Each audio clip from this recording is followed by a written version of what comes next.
There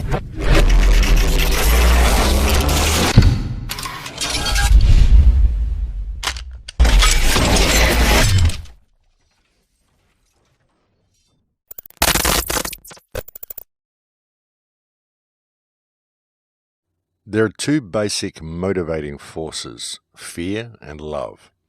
When we are afraid, we pull back from life. When we are in love, we open up to all that life has to offer with passion, excitement, and acceptance. We need to learn to love ourselves first in all our glory and our imperfections. If we cannot love ourselves, we cannot fully open to our ability to love others or to our potential to create. Evolution, all hopes for a better world rest in the fearlessness and open-hearted vision of people who embrace life. And this week's opening quote comes from John Lennon. Welcome to Surviving the Matrix, ladies and gentlemen. My name is Maxwell Egan. It's a pleasure to be with you once again, and I will be your host for the next hour. You know, everything about this system is designed to make you pull back from life. Exactly as John Lennon said in that quote. You know, we live in a system that has its foundation in fear-based mind control, and it is this fear that causes people to pull back from life all the time, and great things have been achieved by those who embrace life. Indeed, all of the great things that have been achieved in history have been achieved by those who embrace life. And everything about this system is designed to prevent us doing that.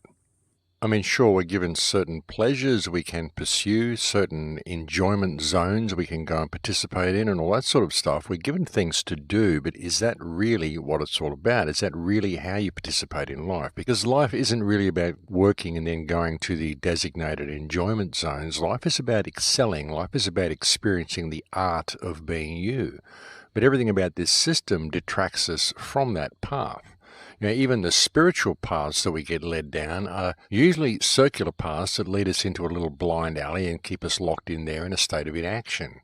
And it's the same with most of the things that we're given, which appear to be beneficial to us on the surface. They're presented in that way, but when we really look a little deeper, they're not beneficial at all. And if you look even deeper than that, you find that most of them are designed to channel you in a certain direction, down a certain pathway, and give you concepts which simply serve to homogenize your thinking and lead you away from the true essence of yourself. Look at recent changes that have been made to the education system. This has been done under the guise of making it fair for all the children. You know, they'll give people reward cards for simply participating in an event, but they won't give any awards to the higher achievers because they don't want the underachievers to feel bad.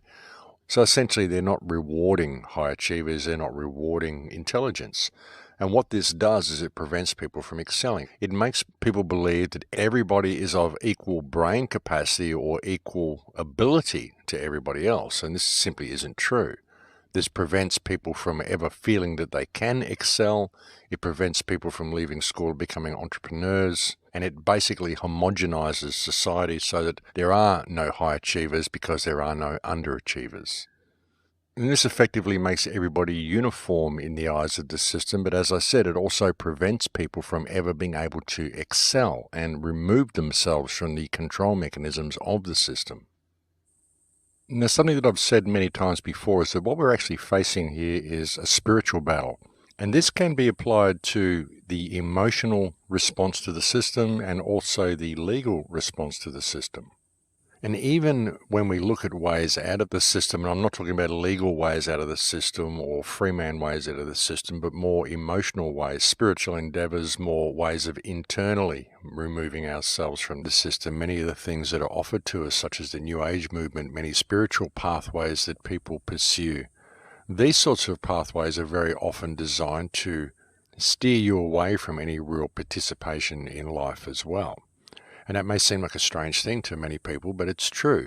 You know, if you spend your life sitting there in hours of solitary meditation, you're kind of missing out on the world that you live in and the people around you who all came here to share the experience with you. And really, it's about the experience. You know, if you really want loneliness and sitting there in a meditative state, well, I assure you, you're going to get a lot of that after death. You know, we spend a lot of time during life wanting to find the oneness that we believe exists. But really, when you have experienced that true oneness in meditation or in ceremony, it's actually a very lonely place to be. It's actually profoundly lonely.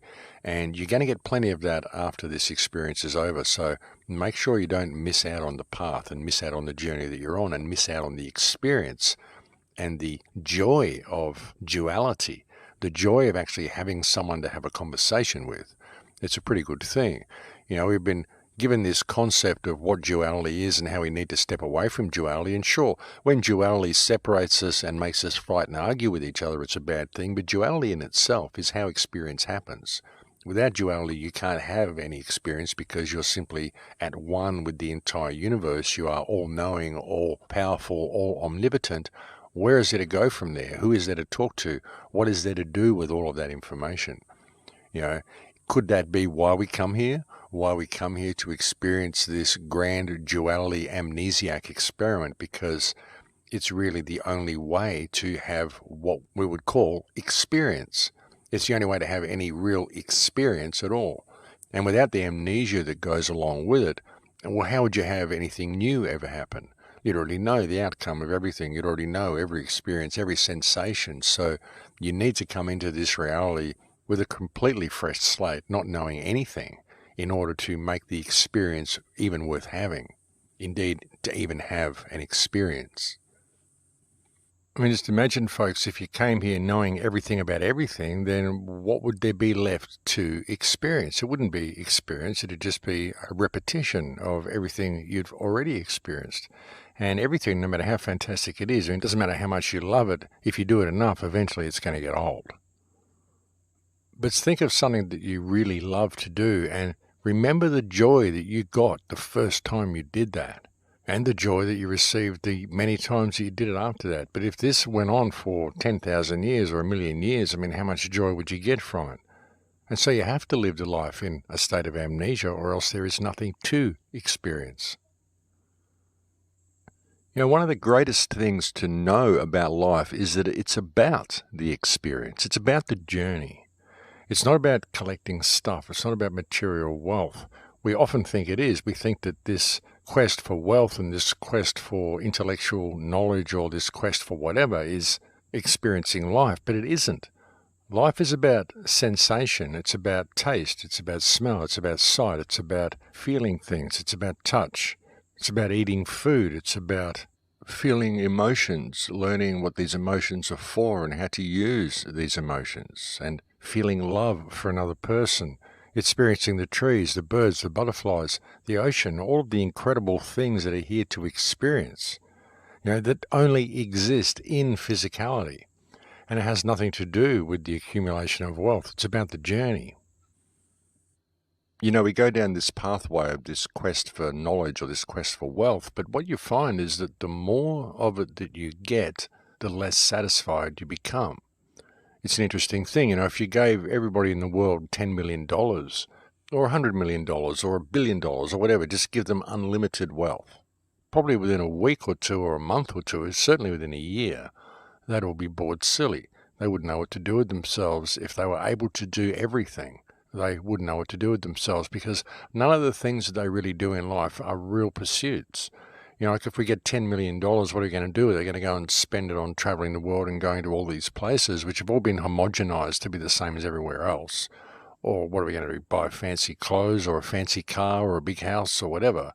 We buy all this stuff, we get all these things, but it doesn't really mean anything, because it's not really about that. We think that if we reach these goals, it's actually going to mean something, but it doesn't. It's just a distraction from who we are. It's the same as a lot of the intellectual pursuits that we indulge ourselves in as well. The more knowledge we get, the less we know, because as you accumulate more and more knowledge, you begin to realize that it's mostly other people's opinions, and you don't really know the validity of most of it anyway. You don't really know how reputable most of these sources are. We might say, well, look, they come from very reputable books by reputable authors, but how do you know? How do you know they're actually reputable? Did you write the reviews on them? Did you know them? Do we even know these books are as old as what we're being told that they are? I begin to question everything, because, ultimately all that we know is that which exists within living memory. All the rest of it is simply stuff that we've been told. So it becomes very, very difficult to actually figure out the real story of where we are, where we came from, and who we are, what time it is, what year it is, what date it is, what history really is all about at all. And that's the result that I've come to anyway, after 40 or 50 years of digging down these rabbit holes and attempting to discover the truth.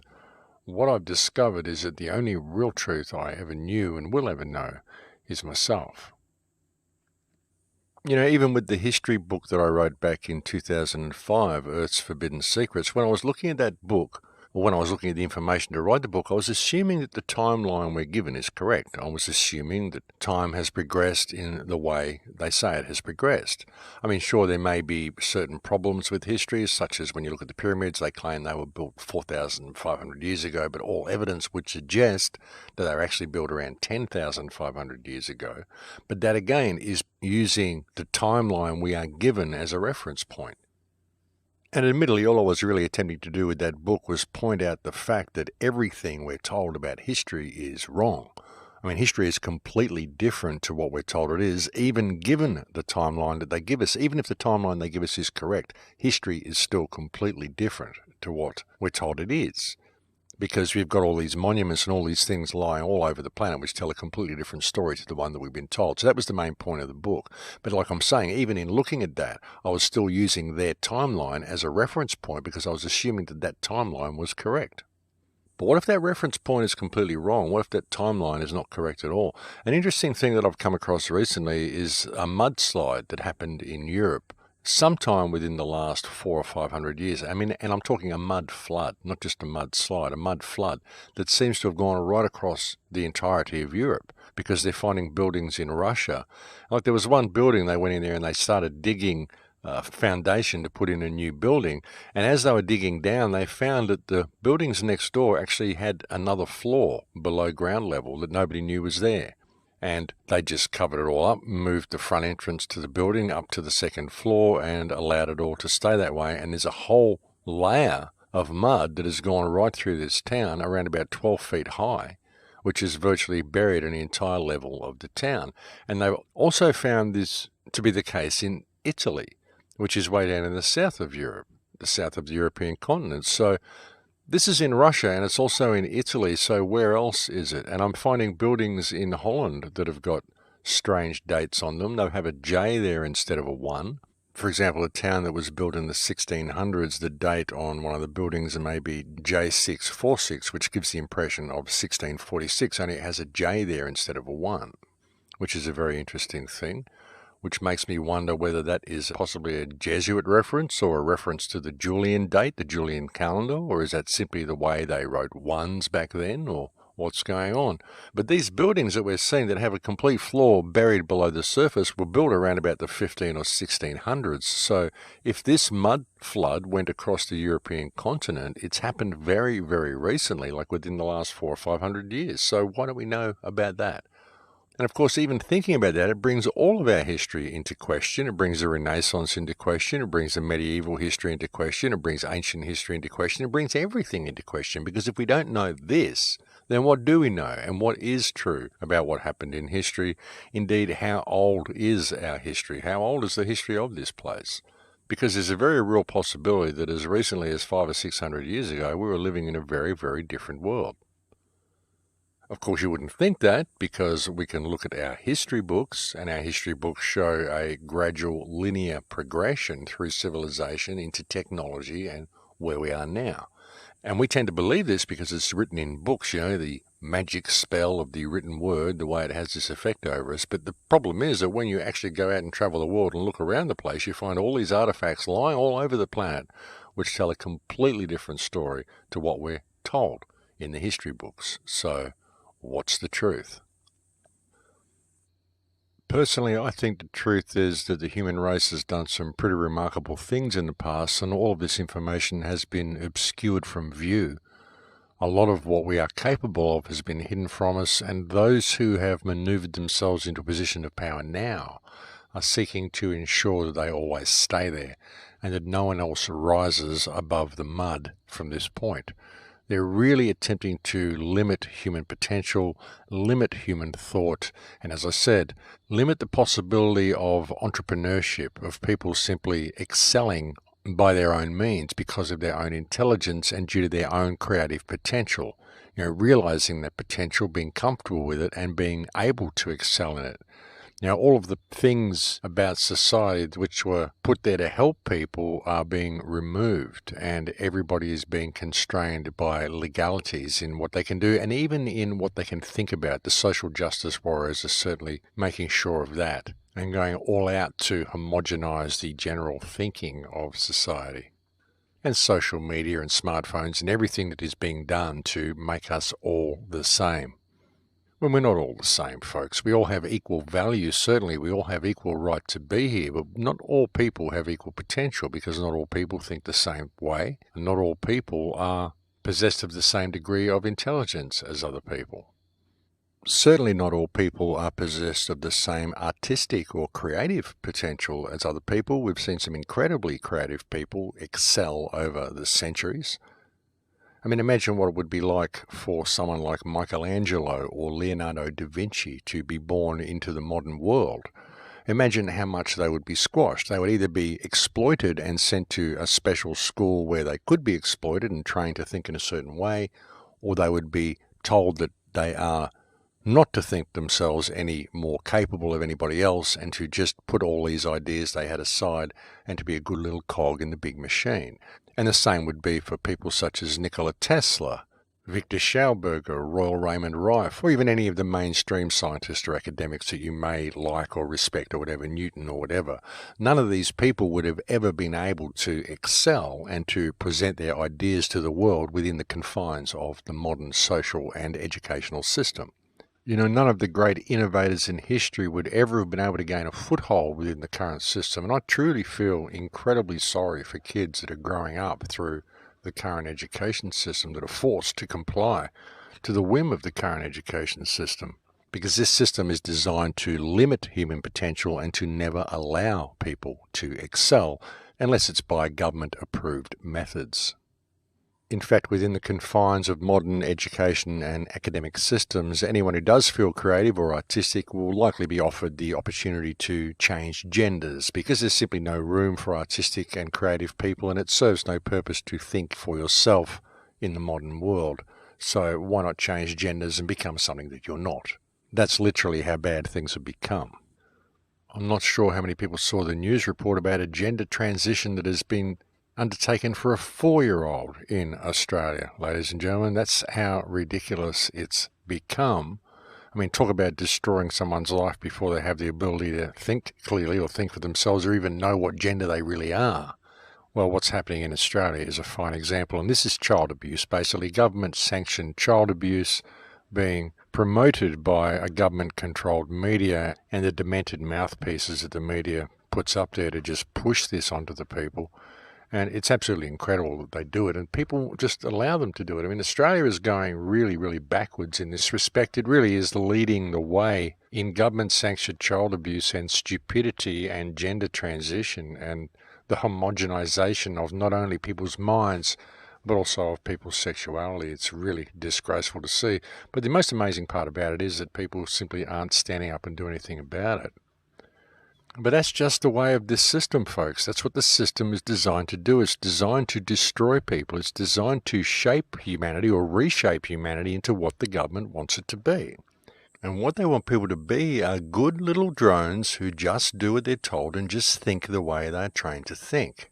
And one of the most important things that this system and this social system and the education system does is to knock you on the head if you think you're a little bit special and to assure you that you're not and that you really shouldn't think you can become anything at all unless it is one of the designated routes to the designated type of government-approved success they think you should have.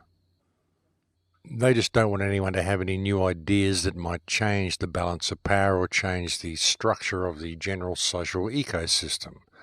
They're quite happy for you to have ideas as long as they can co-opt these ideas and use them as part of the control grid, but they don't want anyone thinking up anything new because they might just lose control of things if people were to do that. And that's the general plan. The kakistocracy who run the world now want to keep running the world, and they don't want anyone to be able to shift them out of power. And it never used to be like that, folks. We used to employ politicians and they get up there and do things for a little while, and then we'd employ someone else to do it. It was never a career path. It was never a career choice. It was just something that you did for a little while, then you went back to living in the suburbs like everybody else. But over the last few generations, politicians have given themselves perks and lurks, and they've changed the system, and now it has become a career path for the ultra-corrupt. And that is a very unfortunate reality, and it's a situation we have to deal with. Ladies and gentlemen, it really is. No matter how uncomfortable it is to admit it, it's a reality and it's a situation that needs to be rectified.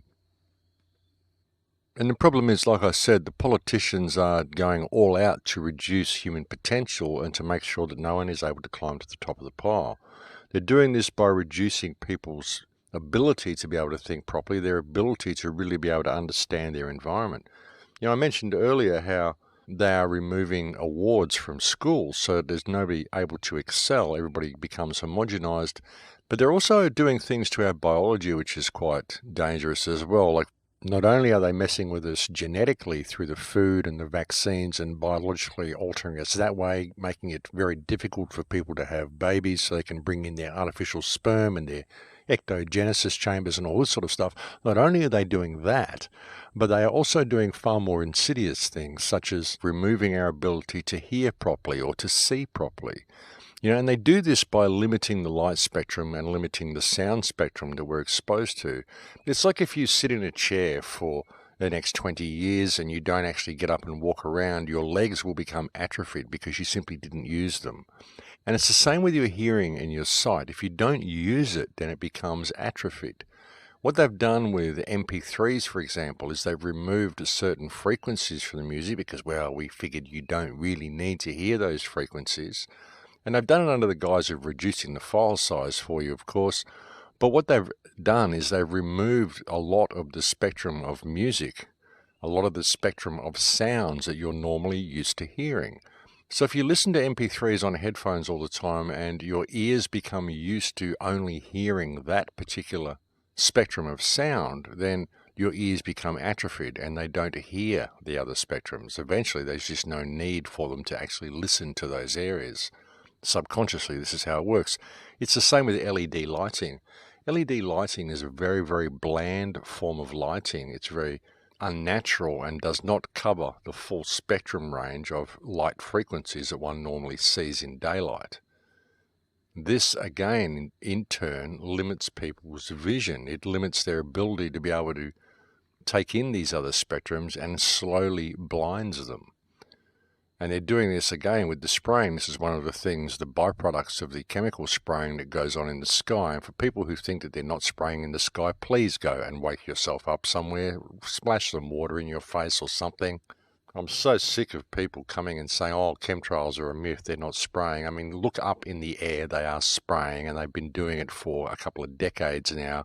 The skies didn't look like this when I was a child. It's very simple. They are spraying the skies. And this is a multi-platform delivery system. There's all sorts of reasons for it, but one of the byproducts of it is limiting the spectrum of light. Look at the sky now. It doesn't look blue anymore. Not that deep, rich blue that it used to be. Now it's kind of a bluey, silvery haze. And it's like this everywhere. It's very, very difficult to find any real blue sky anywhere anymore. And this basically puts a silver light over the Earth, which limits our light spectrum again. I mean, all of these things are designed to limit the human experience and to reduce human potential. I mean, talk about reducing human potential. Look what they've done to the family structure in all of our countries. Look what they've done to the family units here in Australia, the legal system, the family court. The destruction of the male via the family court in Australia is actually quite profound. You know, you can do anything you want now, say anything you want against a husband, take any action you want, and the husband will basically be thrown to the wolves in Australia. And there's so many men that are absolutely being destroyed by the legal system in this country due to, unfortunately, the actions of predator women. I mean, sure, there's a lot of bad husbands that do bad things, but there's a lot of bad wives that do bad things as well. The problem is that the Australian family court system makes it attractive for families to break up. It makes it attractive, financially attractive for a woman to leave her husband, take the kids, and take everything that she can from the husband, and to shaft the husband as much as possible. If she isn't prepared to really go for the throat with the husband, then she doesn't get as many benefits from the government. So it's unfortunate that the Australian family legal system has made it a very simple process for a woman who can't find a home anywhere, can't find a place in society, to simply go and find herself a husband, have a child, and then take him to the cleaners and get massive handouts from the government for the rest of her life for doing so. So that, unfortunately, has become a career path for many people, or it would seem that way, looking at Australia anyway. And it really is quite disgraceful. Again, this is all the result of government corruption, all the result of this system which is designed to squash and limit human potential.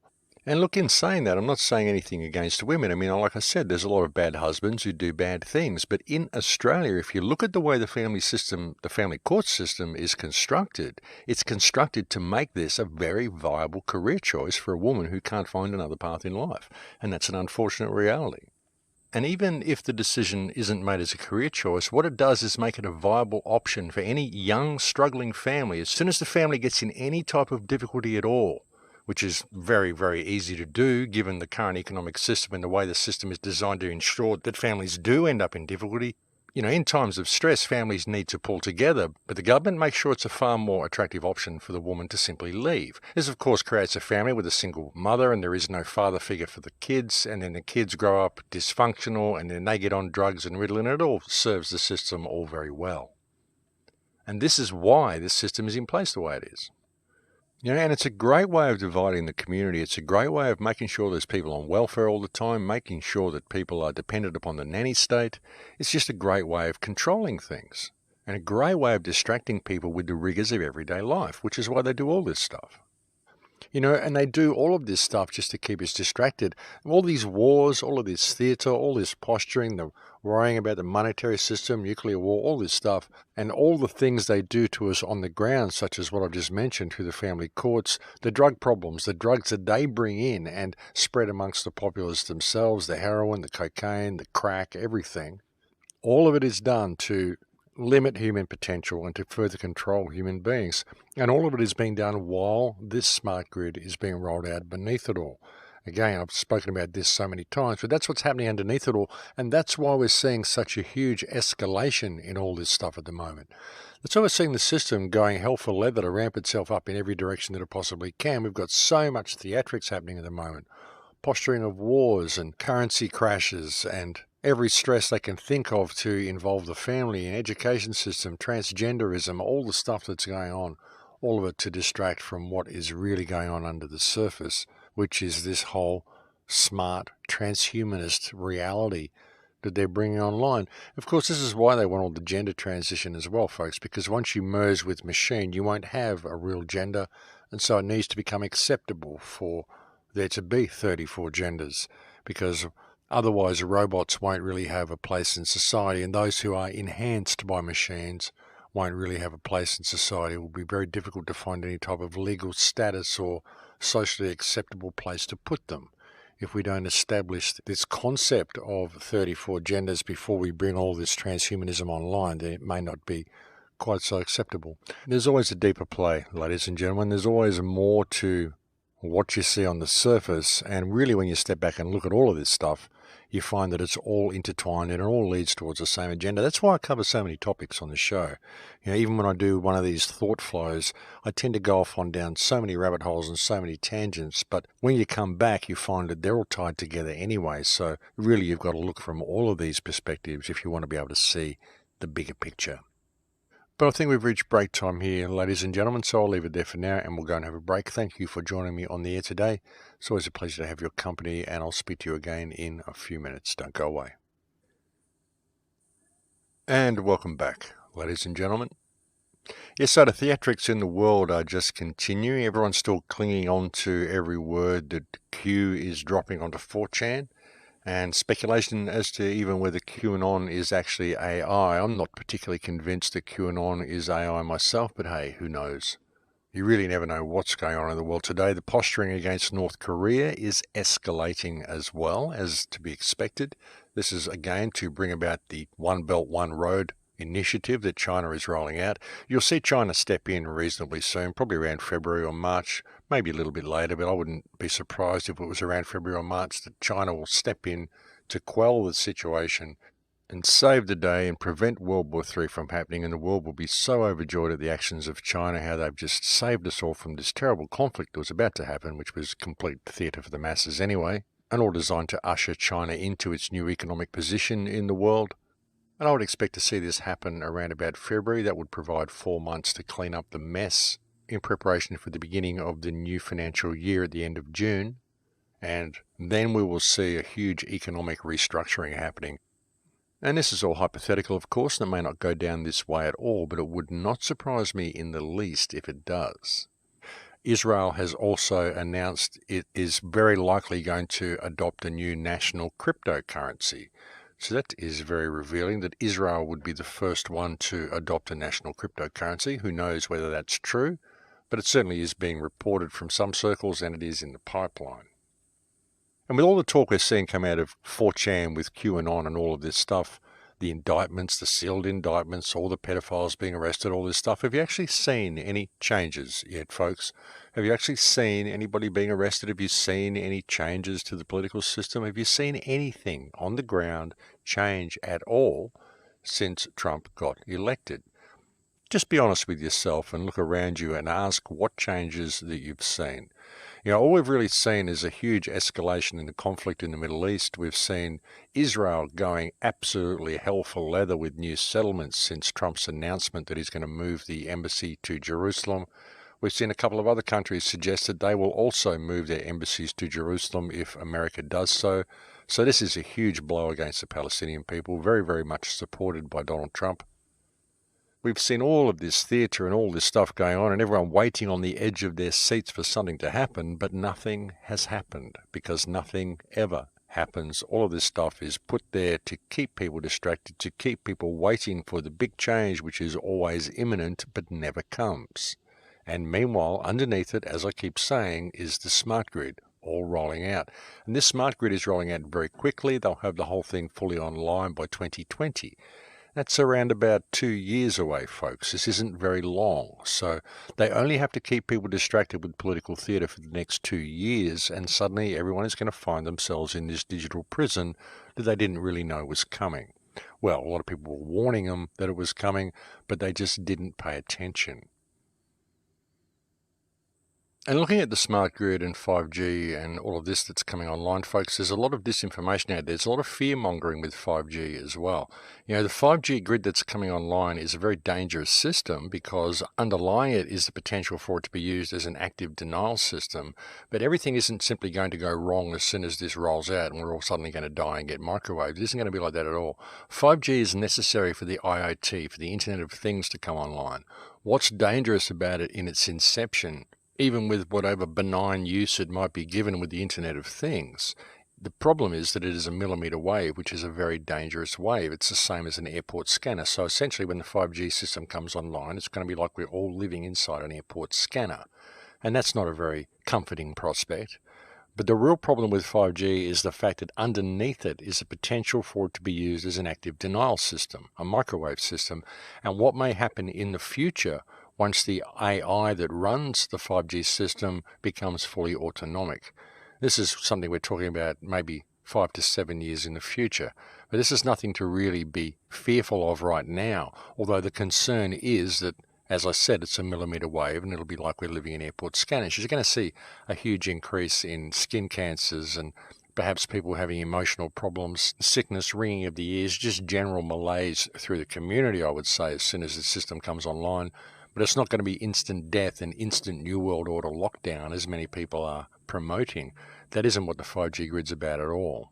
It's more about creating the speed needed in order to power the Internet of Things and in order to power the intelligent cars, self-driving cars, and the surveillance grid that they're putting in around the world. In order to get information to Palantir in real time, you need something like 5G. Because the 5G system will carry that information quick enough to get to things like Palantir. They need to be able to track anybody in real time and intercept anybody in real time and control anybody in real time. And they can't really do that with the current system, but the 5G bandwidth, the millimeter waves, will provide the speed they need to do that. And you think about it, with the Internet of Things, with everything having its own IP address, we're talking everything from pill bottles to plant waters, everything in supermarkets all having its own IP address, everything is automated. So you think of the amount of people that are shopping at one time and the amount of speed that will be needed to process all of these transactions. So you really do need a fast system such as 5G for this to happen. So it is essential to the Internet of Things. And the problem is, as I said, the active denial system that lies underneath it and what that could be used for in the future. So don't be too paranoid about the 5G grid coming online at the moment. I mean, they're going to roll this out anyway, folks. That's what they're going to do. What we need to look at is the infrastructure that's been put in place to support the 5G grid. We can address that. That is how we deal with the 5G system. We start addressing the smart meters, things like the in-power movement, things like these liability notices. We start addressing all of these little aspects of it, start addressing some of the conveniences that we're being talked into using, and this is how we start addressing this system. But if everyone sits in paranoia of 5G and thinks, oh my God, as soon as this comes online, I'm going to get microwave, well, that's not where you should be. That's not what's going to happen, and that's not the way you should be thinking. The 5G grid is very bad. The 5G system is very bad, but it isn't the be-all and end-all quite yet. What they need to do is to put all of this infrastructure in place and to get the Internet of Things online and to switch all the currency over to digital. None of this will be possible without 5G, but it isn't the 5G system itself that is the problem. It's the smart grid that follows it. It's the Internet of Things. It's the fact that every action that you perform will be monitored and it will have an economic value attached to it. It's very important for people to make that distinction when looking at all this. And why is it so difficult for mankind to find their way out of this mess that we find ourselves in with this whole smart grid coming online and everything that's happening, all these wars, all this posturing? Why is it so difficult when so many people know what's going on for us to find the way out, find the escape route? And again, folks, it's because people want a game plan. People are so caught in their left brains, they're so caught in the concept of a system that they need you to present another system that they can use in order to escape from the system. It's really bizarre, and they don't realize that what they will be putting in place is simply another system, and that is not what life is about. You think about this, you come here for a very, very short time. You do, 50, 60, 100 years, whatever. It's not a very long time. It may seem like a long life as you're living it, but once you get a few years behind you, you realize what a short experience it is. And the system is simply put in place to curtail that experience and to limit human potential. That is its entire purpose, ladies and gentlemen. There is no other purpose for this system. You could say this system feeds us and it clothes us, it provides infrastructure, it does all these things, but it does all of those things, but all of those things are not necessary for mankind to live. They might be necessary for us to live within this social economic structure, but this social economic structure is itself a fiction that has been created to limit human potential. So you don't come here, you don't enter into the garden to experience the abundance of the garden and to live your life to the fullest of your creative potential. You get put into the machine and you've got to live your life in this meat grinder trying to find a way to climb to the top of the pile and spend your life doing so. And when you get there, it's time for you to die, and it was all for nothing anyway. It was just there to distract you. That is the purpose of this system. That is the purpose of government. The entire purpose of government is to distract people from reality and to limit human potential, to make sure no one ever really thinks outside the box and no one ever really looks around them. It's simply to train people to be functional little cogs in the people farm that they live in. That is the entire purpose of the system. That is the entire purpose of government. Government is not your friend. It is not anybody's friend. Government does not do anything beneficial for this world. All it does is create mayhem and war and limit human potential, as is its purpose. That's why it becomes so frustrating seeing the amount of people now that are looking to government to save them, to see the amount of people in the independent media that are now running after the coattails of Trump, thinking he's going to save things, thinking that the state is now not the state, simply because Trump is president of the United States. It's ridiculous. The state is still the state. Look at what Trump has done. All he's done is capitulate to the needs of Israel since getting office. And all Israel has done is continue to stomp on Palestine and spread its tentacles throughout the rest of the world. But again, what do we do about all this, folks? This whole situation, this whole meme that enslaves us is simply a meme. It's simply an idea. It's simply a concept that's been put into our heads that we need this system in place and we need government to be here. The whole thing is a result of training, a result of programming, the result of this educational and academic systems, which has instilled this belief in authority into people. That's the problem, is our unquestioning belief in authority and our willingness to go along with all the ridiculous parameters of this system rather than simply embracing life itself. This is a wondrous place to be. This is an incredible reality, and we could do amazing things if we were not constrained by our governments and by our systems, but the only reasons these things are in place is because we choose to comply. Getting this message to people is very difficult.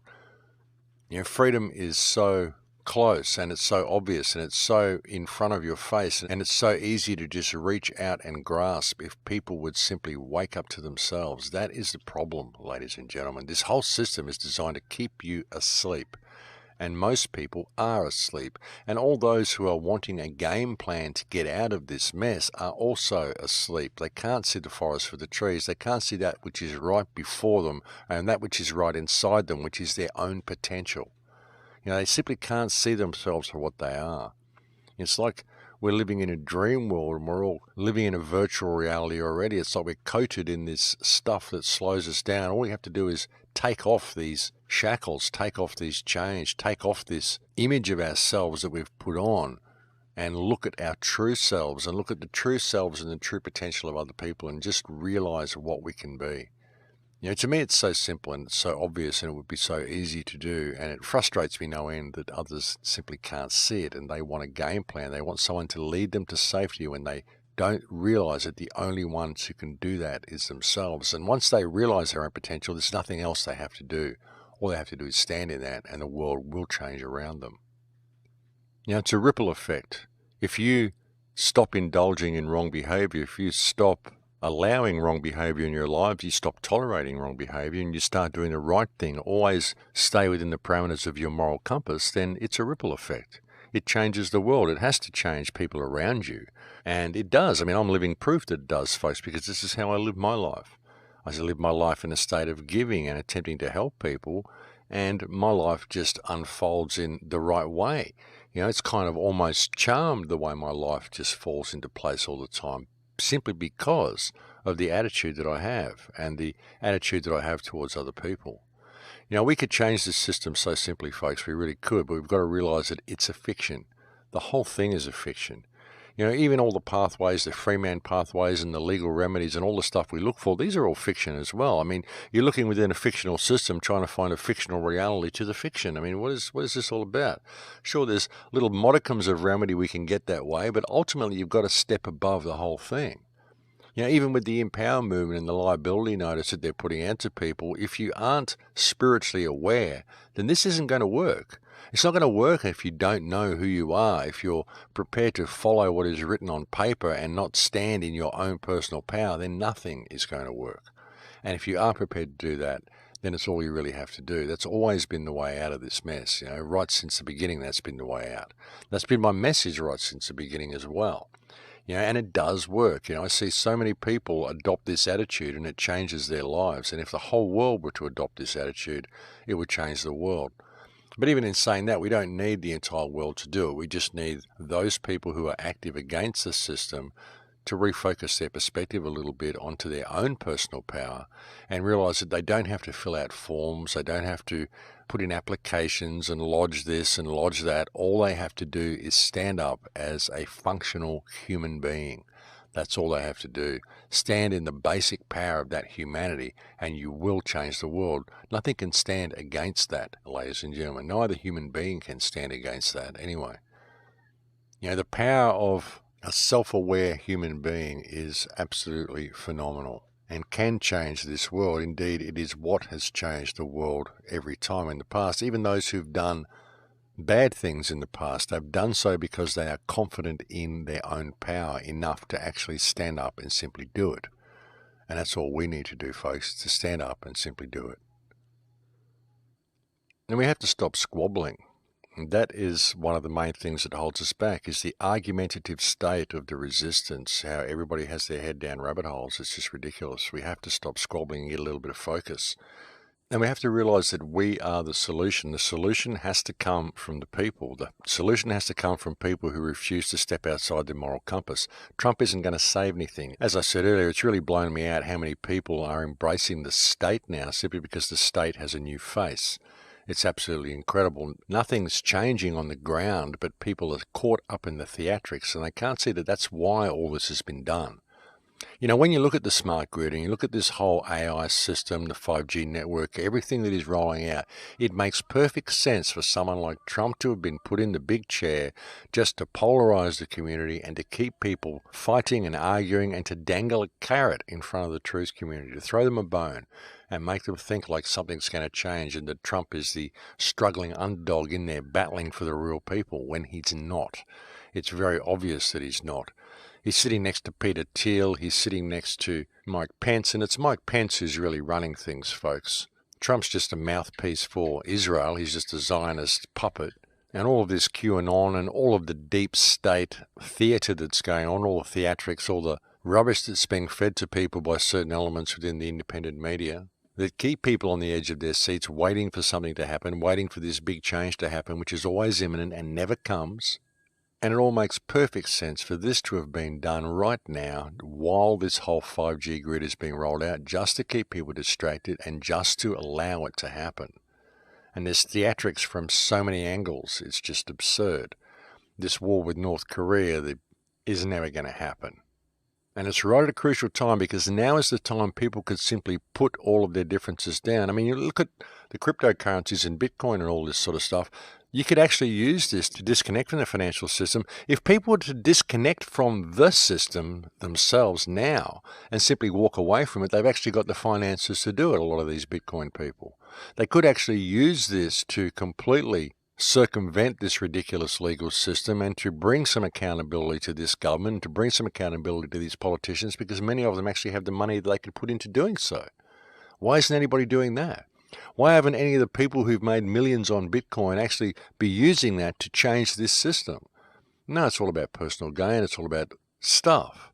When in fact there are so many things in play at the moment that could be used to change the world if people could get that focus and realize that it's us who has to change it. Even those who are looking at all this Bitcoin stuff and the cryptocurrency and the way things are changing, they're seeing all this really positive stuff which could come from it. Yes, there could be really positive stuff come from it.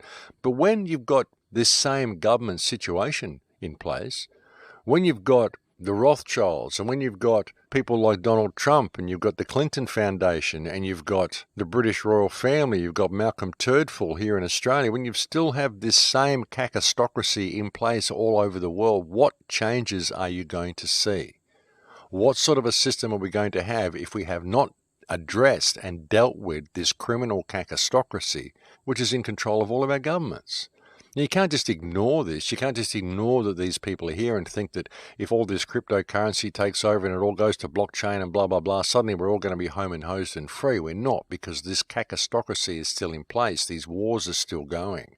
The degradation of society is still going. There's still refugees locked up in detention centres in the centre of Australia. Nothing is changing, folks. So that's the thing, you can't just think you can walk away from the system and not address what has brought us to this point and find that we're going to be in any positive sort of a situation. If you allow the cacostocracy to remain in power, it isn't going to matter what sort of a system comes online. It isn't going to matter how we change anything. If these people are still pulling the strings at the top, then they're just going to co-opt whatever we do, and it's all going to be led down the path they want to lead it down anyway. And we're not addressing that fact. We're not acknowledging the fact that the world is run by criminals. The world is run by a ruling cacostocracy, and we need to name that for what it is. And if we don't name it for what it is, we can't expect to see any positive change.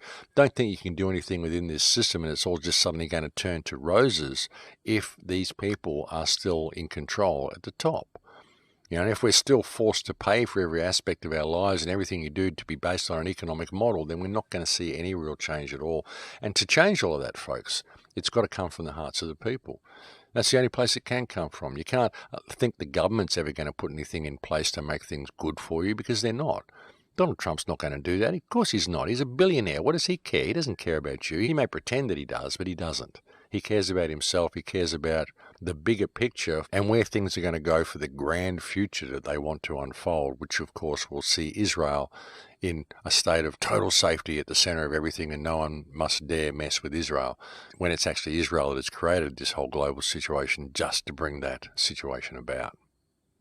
All one big sordid puppet show, ladies and gentlemen. All one big sordid puppet show, but becoming very obvious to everybody, and hopefully this next year is going to be the year when people are going to start seeing through the haze a little bit and see where they're going to be led. Hopefully when this new One Belt, One Road situation starts to come about and become obvious. Hopefully when people see China step in and squash these war theatrics between the United States and North Korea, people will see how predictable all this is. Hopefully this year will bring about some change. It will bring about some human empowerment that will lead to change anyway. Hopefully elements within the independent media will see how they've been played, how they've been polarised, and they'll put their differences aside and get a little bit of focus on the bigger picture.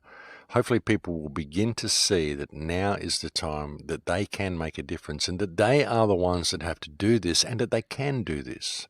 Hopefully this will be the year that people actually become a little bit empowered and people will put their differences aside. Hopefully people will agree to disagree and agree to stand up and create the reality that we would all like to see.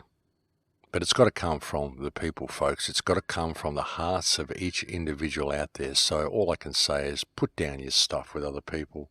Stop fighting, stop arguing, stop promoting the polarization, and realize that we are all facing a common foe and we need a common focus. And so it's getting very close to that time where we have again reached the end of the show, ladies and gentlemen. I'm sorry I didn't get a show out to you last week. I meant to bring one to you last week, but I was still quite jet lagged. I tell you, I kind of really noticed the travel once I actually hit Australia. I noticed being on the road for 11 months and what it had actually done to my body. It's all very well when you get to some other place, such as Peru or whatever, and you sort of relax there in your tumbo and you can feel the miles falling away from you a little bit, but it's much different when you actually come to your own home and you stop and you allow yourself to decompress in that sort of an environment. And all I really did for the first 2 weeks that I was here was sleep, I think, the most oddest hours, but I was just so incredibly exhausted, and I still am. It's been very, very hard to bounce back after the last 11 months of travel, so I apologize for not bringing a show to you last week.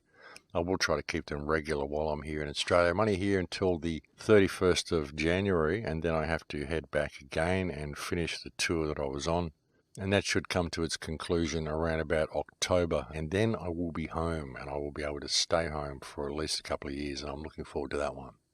Looking forward to getting off the road, folks. It's really nice to meet people, and it's really nice to see people, and it's nice to see all these places, but the travel itself is incredibly grueling, and it really does get to you. But that travel will be including, as I've said so often lately, the Acapulco gig in Mexico, which is the last public speaking event I'm going to be doing. I will be speaking at the Open Mind event in Ireland in March next year, and I'm going to be doing that via video link up. So if you'd like to come and see me, Acapulco in Mexico is the place to do it. There will be another Kambo workshop that I'm doing in Hawaii in March next year, I believe, and possibly one later in the year, you never know. But I intend to dedicate most of the coming year to working on the new films, which I really would like to get finished. I've been working on them for a little while now, and I've been meaning to get them released for quite a while, but traveling just doesn't seem to permit that. But thank you to everybody who continues to support the show. Thank you to the enormous amount of people who write so many kind emails to me. I'm sorry I haven't responded to as many of them as I'd like to. I've got a huge backlog of emails there that I've got pinned and marked, and I do want to respond to, and I will get time to eventually, so please bear with me on that one. But thank you very much to those who continue to support the website. Thank you to those who support the Patreon account. You are the only thing that keeps this show on the air, and I cannot thank my Patreon supporters enough. Truly, I absolutely mean that from the very depths of my soul. And if you are someone out there who is able to make a contribution, it would be most appreciated, because it truly is the only thing that keeps this show on the air. But that is it for me, folks. I've completely run out of time, so I'm going to have to leave it there for now. I will get a show to you next week, never fear. And there should be a couple of interviews kicking around that will be released in the next few days as well. So that's hopefully something to make up for the lack of broadcasts that have been forthcoming in the last few months. It's really been quite a grueling few months, folks, and I've noticed the output slowing down simply because my energies are becoming more and more depleted. But that is all coming back into balance now, so we should be heading for a pretty positive year. But that is it for me now, folks. I've now completely run out of time. I'll look forward to speaking to you again next week. Please take very good care until then, my friends. In Lakesh.